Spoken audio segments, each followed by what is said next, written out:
I don't know who Rich Romano is. Super badass. Ball of energy. He's nuclear. Wild man. An amazing guy. He's fucking nuts.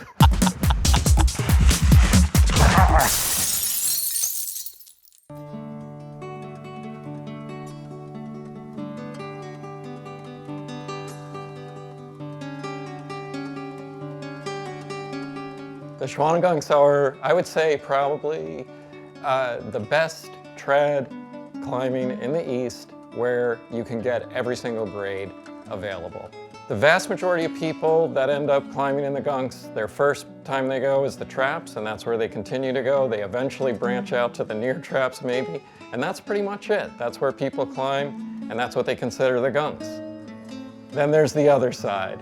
Millbrook has these lines on it that are just, you start climbing when you leave the death ledge, and the climbing does not end till you're at the top. The thing that's different about Millbrook is when you look at the ridge from any point, Millbrook sits there, this tall white cliff that stands out bigger than anything else. I mean, it really is just this broad, dead vertical wall that has very few breaks in it. There's about a little over 100 routes. And Rich has done about 80 first ascents there because he put these routes up when other people would have just bolted them. And you know, by being the bank manager, yeah, he's the guy that oversees it, but he's also in a lot of ways became the protector of Millbrook. For me, just to walk up to a route that I've never seen before and hadn't been done, and to climb it, no faults, ground up, to me is the perfect ascent. As my friend Bo Hayworth used to say, have a Star Trek adventure to boldly go where no man has gone before.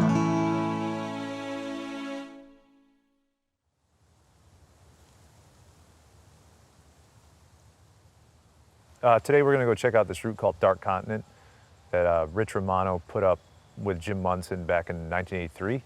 It's a cliff on the Northern Preserve that has had historical roots on it since probably I would guess the 60s maybe. Probably saw some explorations out there.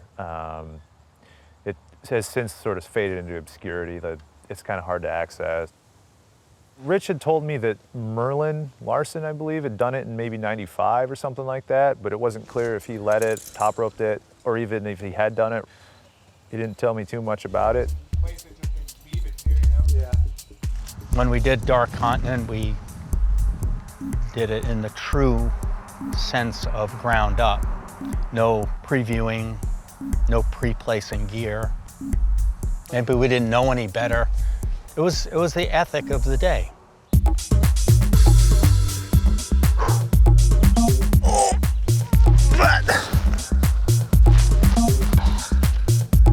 I don't remember rating any of the climbs Jimmy and I did.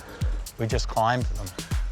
We were just out to push our own limits and challenge ourselves. Oh, this cam's not retracting again.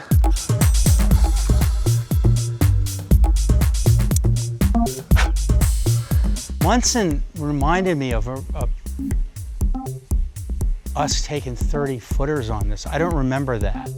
Romano got above the hang and he started running for it, and he slipped and came off, took a pretty long fall. It was potentially a bad fall, but he was okay.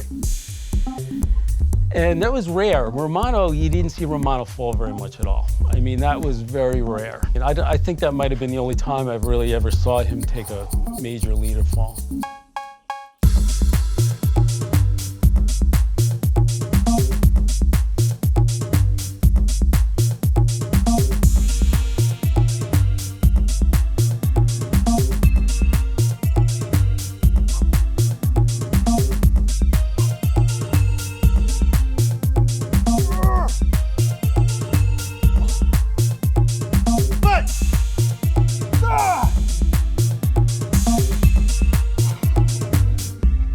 I got so hot on those crimps.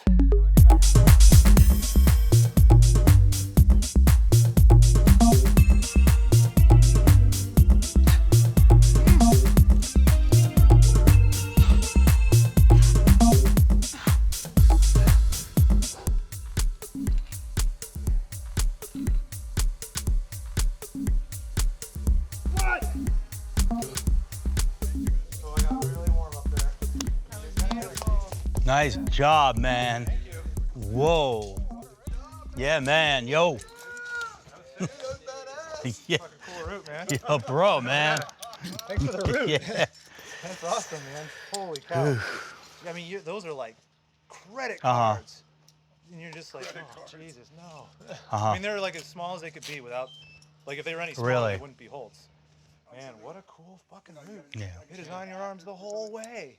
It does not stop. Yep. Oh, yeah. I think it could certainly warrant pushing into the 13A maybe. It's in that realm. Uh-huh.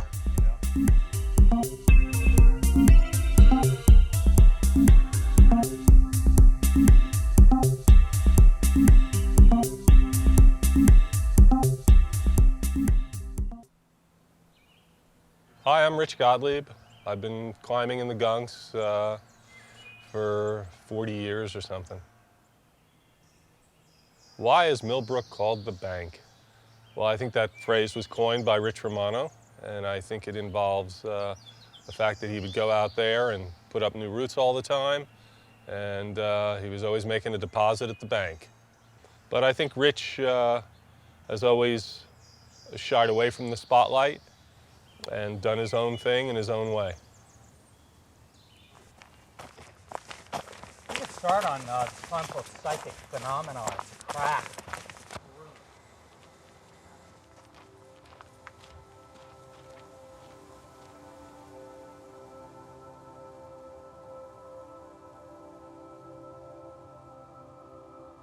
We didn't have any moving parts on these climbs before wheels were invented. I like climbing out here because it's so primitive, you know, all these things flying around, you feel like you're in prehistoric times. So, Rich, where's the climb? Right here? Shield your eyes. Oh, the crack, yeah! Woo-hoo. It's one of the greats. It's one of the best, that's one of the best cracks in the area. I guess I can't mention where we are, so avoid the phrase.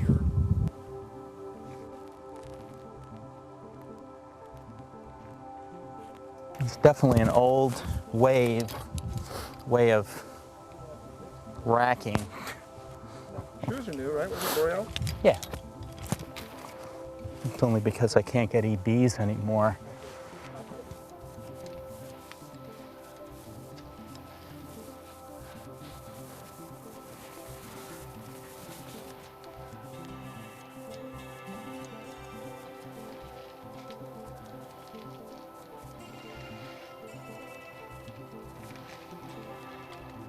As far as passive devices go, he's just like a master at placing these things. You know, stoppers, wobs, you know, any kind of like nut, he's just like masterful at not only placing them, but positioning himself so that he can let go enough to place them. I mean, he's a master at it. It's incredible. The wob was these, I believe they're British, these weird nuts that were kind of irregularly shaped. You can kind of make them like into a camming device.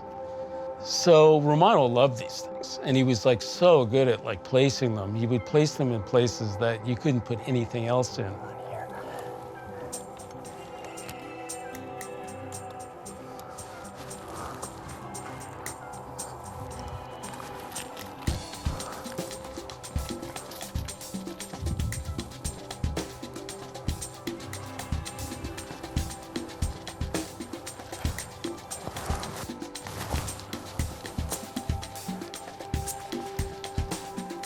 You know, if anything's gonna break or what, you know. Sometimes it's some of the most difficult things is the finishes, you know, just trying to get through these vegetated or loose sections. You're just like clawing to get to the tree.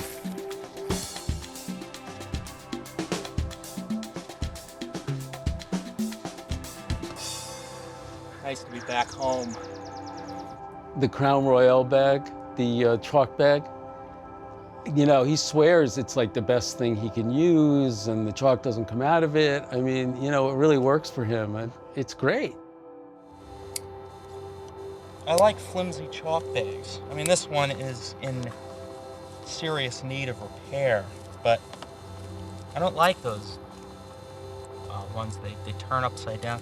This one, if it catches, it flips like that. Not the way it is now. It needs repair. I think if I sew it back together, I don't know. That's what I was brought up on.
He was often critical of his footwear. And one time we were at Millbrook, and I think it's happened more than once, where he got really pissed off that his shoes weren't working right or they were hurting too much. And he took off his shoes in the middle of a climb and threw them. And when you throw something at Millbrook, you're not going to get it back. His way of doing things was always very strict ethically. It was always ground up on lead with gear, not bolting and stuff like that. So there's a high risk factor. So that's part of him, you know. If he's not covered in scratches and dirt, then there was something wrong.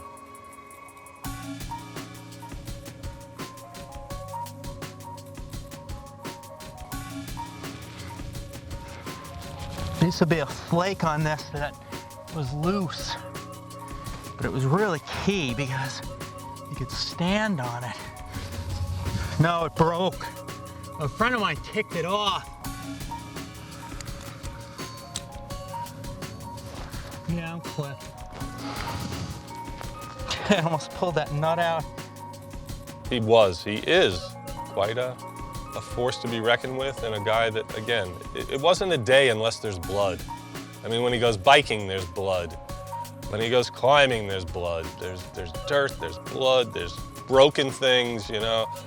Guaranteed for life, he breaks it in 2 years. Well, best thing about a Swami belt.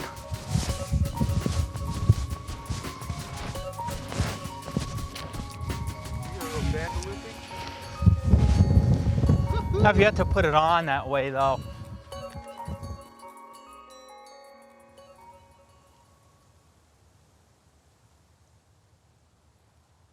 Yeah, so people have been climbing out at Lost City and bouldering out here for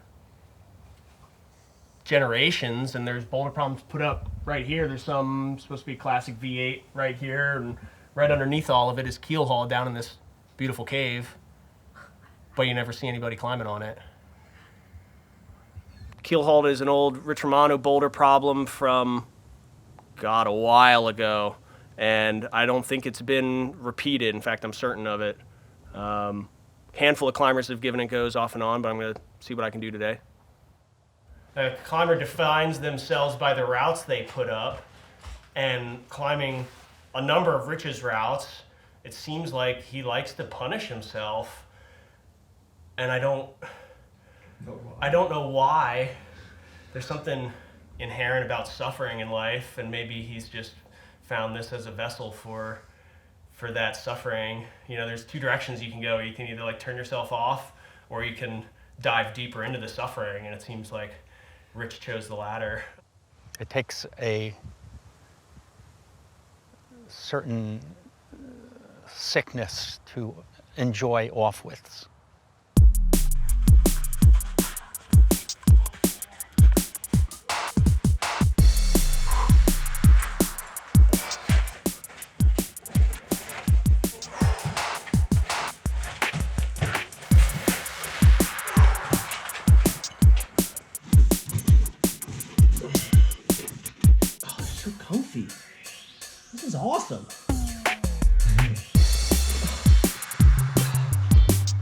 Keep foot stuck.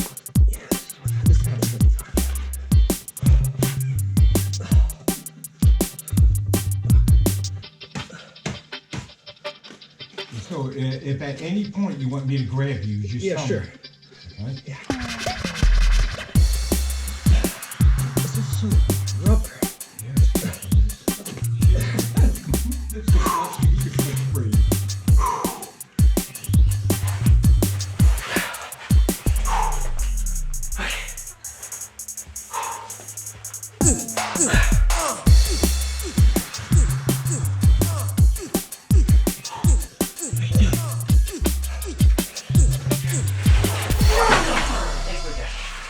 Damn, I got my foot stuck. Yeah. Oh. Oh. Oh.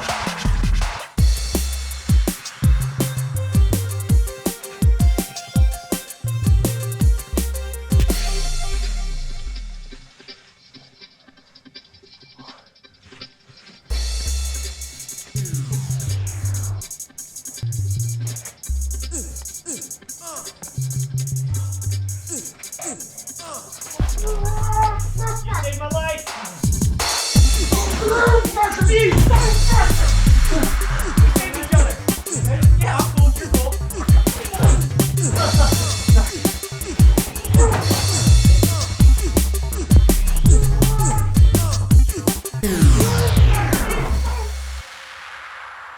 So, you think Rich used gloves like that back in the day or what? I have no idea, to be honest, what the hell Rich did What back to then. say? He taped up, right? I mean, he's a Looney Tune, but he's not that crazy, right? I don't know. What do you think?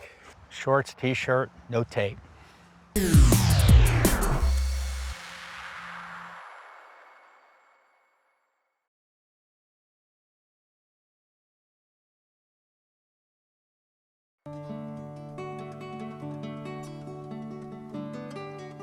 His style is, he's never gonna fall off. You never get the sense that he's gonna fall off. But he's not always relaxed, that's for sure. So I don't know how to, can we not put this on the film? He freaks out. Like he has full-blown meltdowns. Come on, Frank. Oh, I'm so fucked. God damn it, I'm so fucked. I mean, there was a climb that we were on and he started screaming, I'm gonna die, I'm gonna die. And I'm belaying, I'm like, holy fuck, like this is so out of control, what's going on? And I get up there and I'm like, oh my God, well, I guess that's it. And he's like, what are we doing next? And I was just like, if somebody is screaming, I'm gonna die, that's usually the last pitch for the day. Like you're wrapping it up. You're not thinking like, all right, let's go do bank shot now. Richie didn't have a harness. Richie didn't want a harness. Richie wore a Swami belt, but Richie just used a piece of 1-inch, wrapped a few times around. That was another incentive for him never to fall. And God knows, rappelling it just in and of itself with just a 1-inch Swami is not a lot of fun. He'd always just have a sling with pieces around his shoulder. He'd often have just a handful of beaners, so he would do things that people would consider absolute folly now. And he probably still does it, where he would hitch a sling right through the wire nut without a beaner in between. So I think people nowadays would feel like, wow, that would really cut through the webbing. But this is what he does. And again, he doesn't fall very often, and he's never really paid the price. So I hope he never does pay the price. That's a wild move. That's really classic.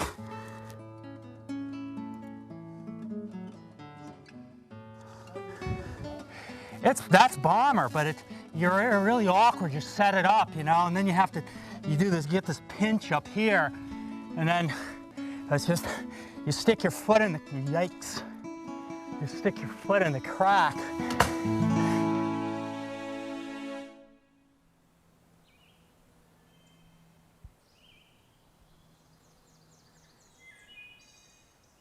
So today we're going out to check out Manifest Destiny, which is a route that Romano had eyed for years at Millbrook. It takes a stunning line right through the middle of the Wall of American History, which is the steepest section of Millbrook. Jeff Gruenberg and Jack Molesky, I think, beat him to the first ascent, even though it was a project Romano had tried. And I know it totally crushed Romano. He was threatening to quit climbing. And as it turned out, sometime later, a hold broke off the crux pitch, and that crux pitch got even harder. And it was Romano actually who reascended it after the break. So as far as I know, only Romano's been able to repeat that upper crux pitch. And so today we're gonna go check it out and see what's going on out there. Hey, Andy, Yo! what are you doing?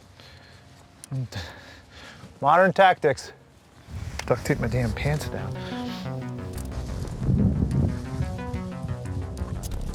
And then into that undercling.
I'm out.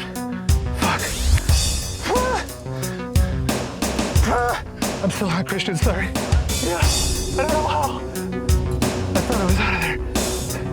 Oh, Jesus. Whoa. I was like, oh, I'm for sure going out here.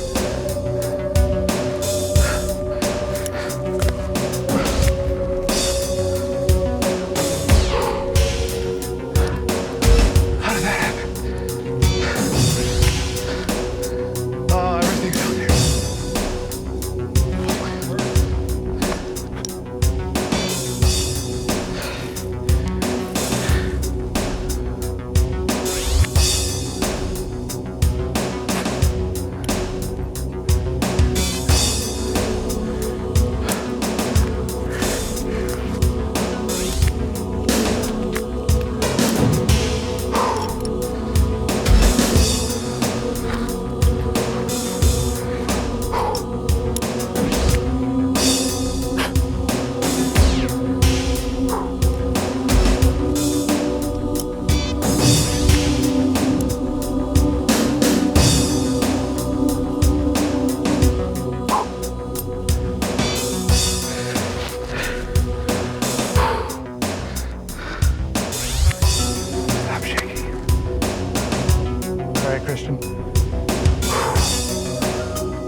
Dude, I thought I was gonna blow that last move. Ay, ay, ay.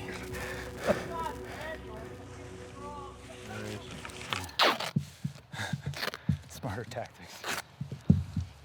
You know, it was so far away I couldn't tell. It looked like you just milked that and then got the bucket. And then there's a desperate little section at the end. If Yeah, you know yeah. what's coming.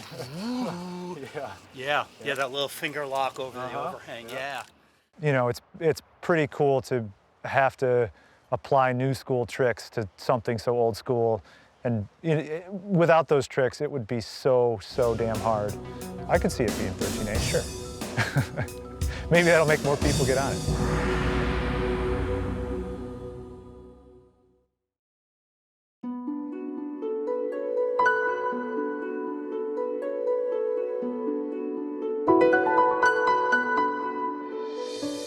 An outlier, again, in the best of ways, Richie would find places to climb that were outlying.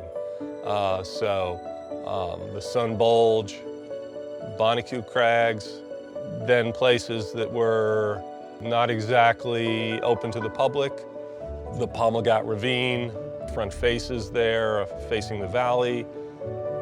Wherever there was a lot of rock, Richie was game. Just in the time I climbed with him, we would do first ascents just about every day.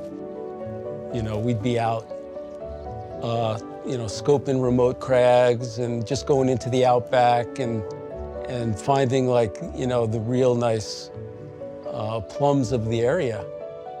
Richie was a prime example of a real doer who disdained the spotlight. A lot of these routes are pretty run out, pretty serious endeavors. You come in from the top, which means that help is a long way out. You know, a rescue would take hours at best. So you're a really long way from help. The commitment factor is super high.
So this is the ritual started in 1975. Ride the thermals. It's gonna be hot. There's not much in updraft. Man.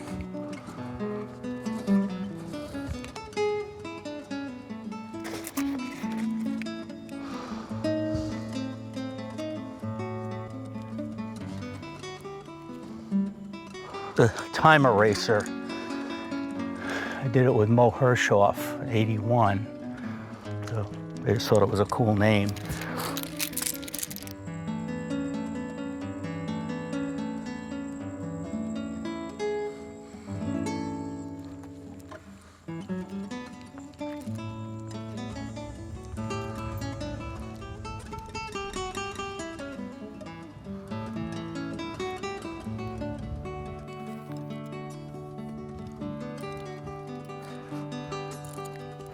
That's definitely the same nut that I got in on the first ascent.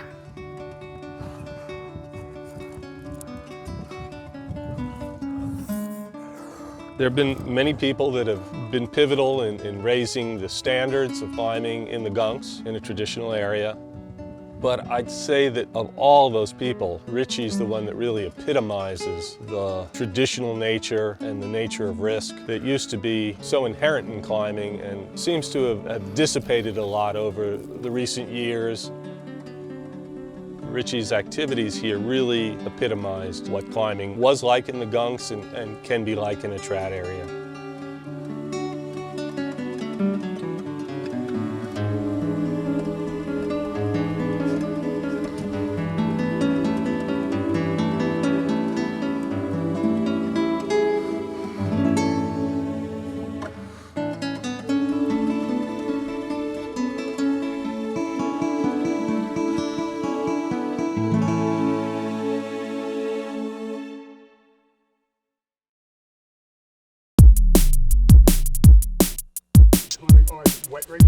Oh yeah, that's a swamp. And the thing is, this way we'll avoid the talus. I think. Let me go up and scope it out.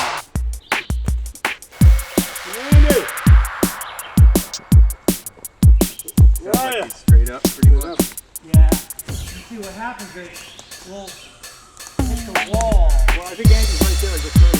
Yeah. And then we walk along the base of the cliff. Otherwise, we hit the talus and that. Oh my God. Go for it.